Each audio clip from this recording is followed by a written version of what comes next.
Oke, kembali lagi di channel Aris MTech.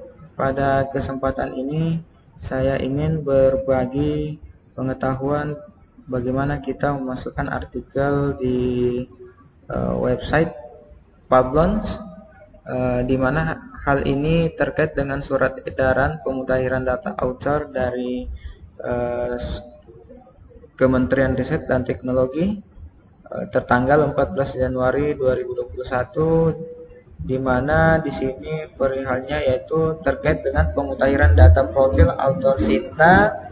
Nah, yang perlu kita perhatikan bahwa di sini untuk pemutakhiran data itu terkait dalam rangka peluncuran eh, aplikasi Sinta versi 3.0. Nah, sehingga kita diminta untuk melakukan pemutakhiran profil author pada menu update profil. Nah, dengan mengisi Pablon ID, Garuda ID, dan melakukan sinkronisasi dengan dokumen dengan menekan tombol request synchron pada menu WOS dokumen dan Garuda dokumen. Nah, terkait dengan panduannya di sini di suratnya sudah dicantumkan linknya untuk mendapatkan ID Pablon, kemudian mendapatkan ID Garudanya. Namun terkait ID Garuda seperti yang kita lihat, kalau kita membuka terkadang kita artikel-artikel kita itu terpisah-pisah, terdapat di nama penulis yang lain yang namanya sama dengan kita sebagai penulis, sehingga harus melakukan proses merger. Nah, kemudian juga dapat menambahkan data prototipe dan produk hasil penelitian melalui panduan pada tautan di sini yang tertera. Nah, kemudian tujuannya ini adalah hasil akhirnya sinkronisasi secara keseluruhan dapat dilihat setelah Sinta versi 3.0 diluncurkan. Jadi kita hanya diminta terlebih dahulu untuk melakukan update profil pada Sinta untuk perubahan di Sinta versi 3.0. Oke, selanjutnya kita akan melakukan penguploadan dokumen atau artikel-artikel yang ada di Google Scholar, kemudian dimasukkan ke dalam Pablon.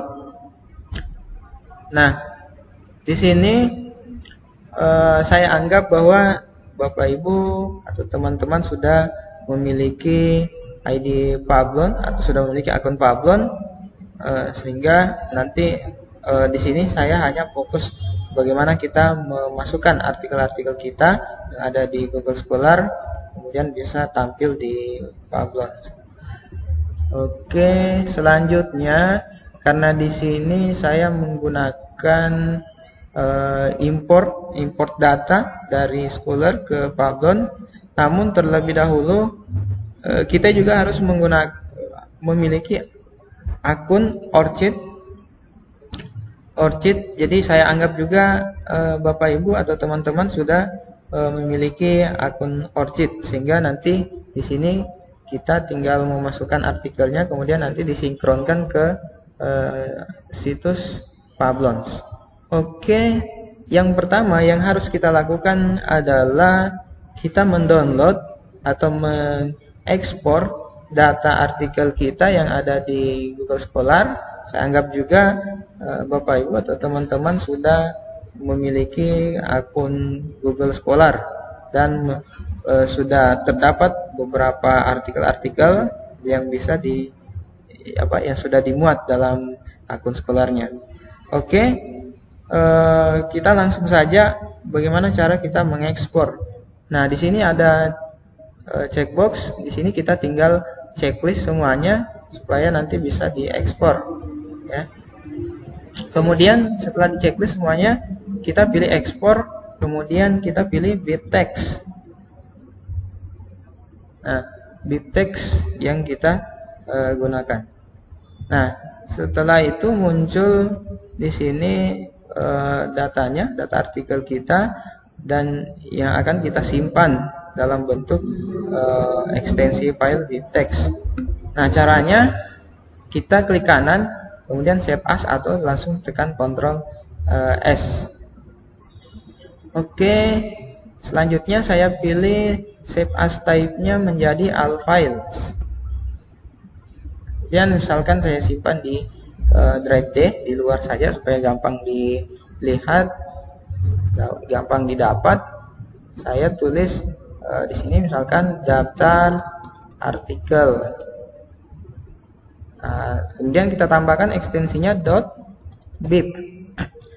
Di sini kita pakai ekstensi bibtext. Jadi .bib itu maksudnya adalah bibtext. Kemudian kita save. Nah, setelah kita download, ini berhasil di-download. Kita lihat filenya nanti akan berbentuk seperti ini. Kemudian selanjutnya kita masuk di Orchid. Nah, saya anggap Anda sudah login. Nah, kalaupun tampilannya belum seperti ini, cukup klik di sini profilnya, kemudian pilih klik namanya. Kita tunggu di proses loading. Kemudian kita scroll ke bawah. Di sini ada works. Nah, di sini kan masih kosong. Nah, kita ingin menambahkan artikelnya di sini. Kita klik add words. Kemudian kita pilih import bibtext. Kemudian setelah itu kita klik choose file. Kita mencari file yang kita sudah download dari Google Scholar.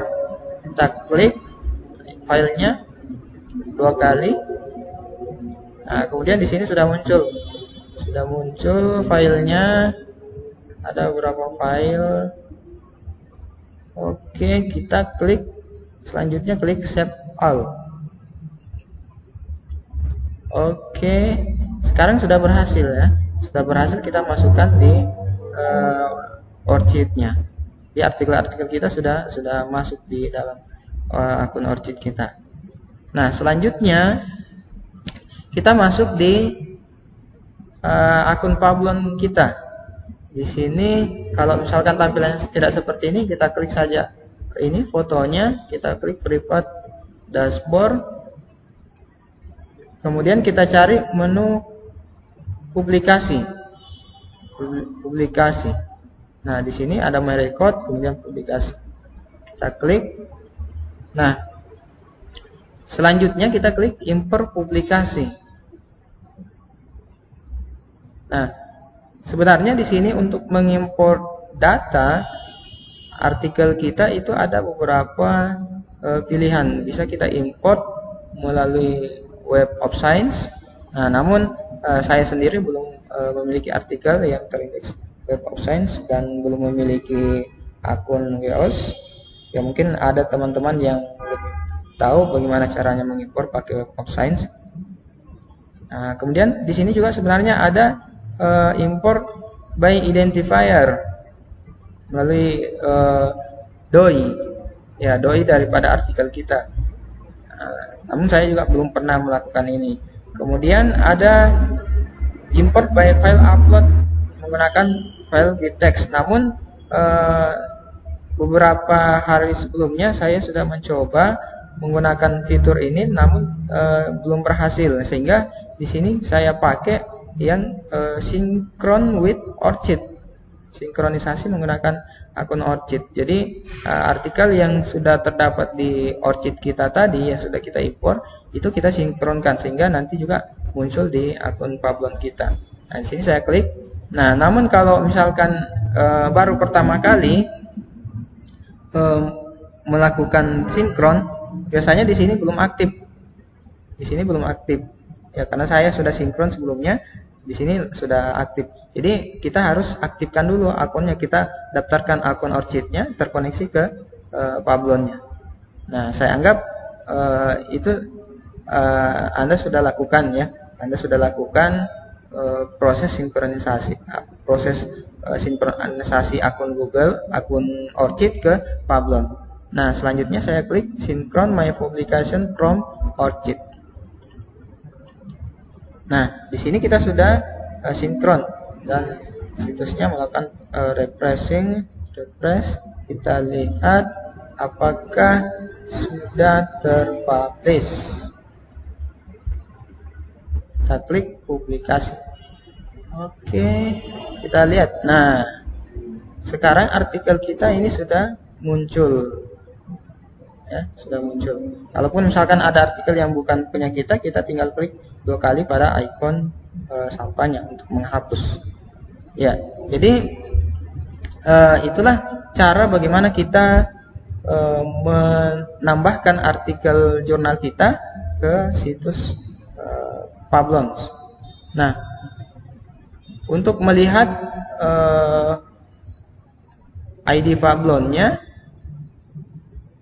kita lihat di public profile ya. Kita lihat di public profile, kemudian kita lihat di URL-nya, di sini ada angka 4115802. Nah, inilah ID Publon yang kita copy kemudian kita masukkan ke akun Sinta kita. Jadi itu yang diupdate di ID Publonnya. Nah, mungkin itu yang bisa Bapak Ibu atau teman-teman yang bisa kita lakukan untuk mengambil ID Publon. Dan ini sangat penting sekali saya lihat, karena kita sebagai tenaga pendidik ya, kita dituntut untuk melakukan penelitian-penelitian, sehingga penelitian kita itu harus dipublish sehingga bisa dibaca oleh banyak orang. Dan tentunya saya berpikir bahwa profil-profil seperti ini akan jadi pertimbangan juga kalau kita ingin menerbitkan artikel-artikel di jurnal-jurnal baik itu nasional atau internasional ya, karena akan dilihat profil kita dari beberapa database pengindeks seperti Publons, kemudian ORCID, karena biasanya kalau kita mengupload artikel di jurnal itu biasanya diminta akun ORCID-nya juga. Jadi mungkin itu sebagai bahan pertimbangan juga, sebagai akun-akun yang menunjukkan bahwa kita memiliki reputasi dalam hal menulis. Ya, jadi saya sebenarnya bukan penulis aktif atau yang mahir, tapi saya sebagai tenaga pendidik pemula yang baru terjun di dunia pendidikan, dalam hal ini melakukan penulisan. Jadi mungkin saya hanya berbagi hal teknisnya saja seperti itu. Oke, mudah-mudahan tutorial atau informasi ini sangat bermanfaat buat Bapak Ibu atau teman-teman, sehingga kita bisa menindaklanjuti surat edaran dari Kemendikbud. Oke, sekian, terima kasih, dan jangan lupa di subscribe channel Aris Tech, dan saya akan berbagi informasi-informasi menarik seputar teknologi informasi baik itu di dunia pendidikan. Terima kasih. Assalamualaikum warahmatullahi wabarakatuh.